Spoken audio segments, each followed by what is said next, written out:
ソーラーシェアリングとは、農地に太陽光パネルを設置し、農業と太陽光発電を同時に行う取り組みです。発電した電力を使うことで電力コストを削減したり、売電による追加収入で農業経営を強化できることが期待されています。また、脱炭素社会に向けた地域の再エネ普及に向けた取り組みとしても期待されています。従来の藤棚式と比較し、垂直型は大型農業機械が必要な農業にも導入しやすいのが特徴です。パネルに雪が積もりにくく、また雪の反射光や拡散光を捉える設計なので、積雪地域でも冬場の発電量を維持できるのもメリットです。いや、本当に毎日太陽の日を浴びてですね、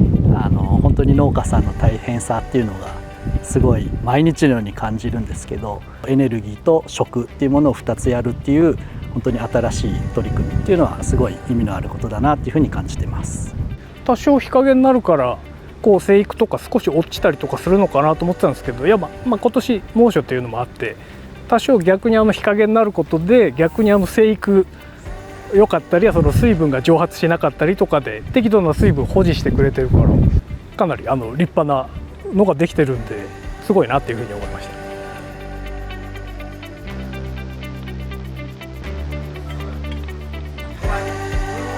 新しい付加価値を今あるものをベースに一緒に作り上げていくことを私たちは目指しているっていう話を聞いた時に、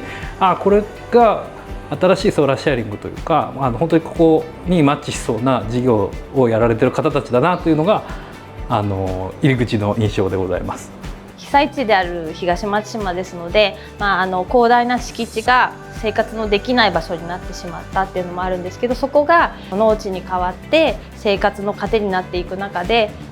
農業プラスアルファでエネルギーを生み出すってことが新しい農業者へのサポートになると思っております。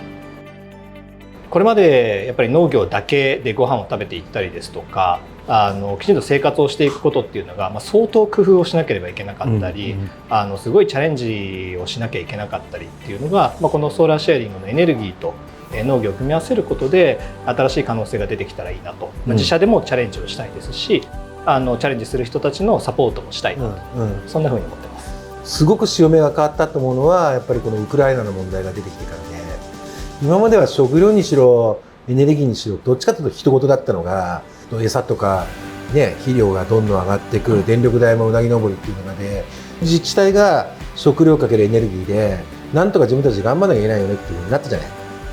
そうなるとやっぱり波越さんのおっしゃってる立ち上がろうという人たちと自治体のムーブメントがあれば、とってもいい仕事を我々作っていくんじゃないかなって思ったりしますよね。絶対にぶらしちゃいけない背骨の軸は農業が一番先に来るというところで、頑張っていこうじゃないですかという感じですよね。はい。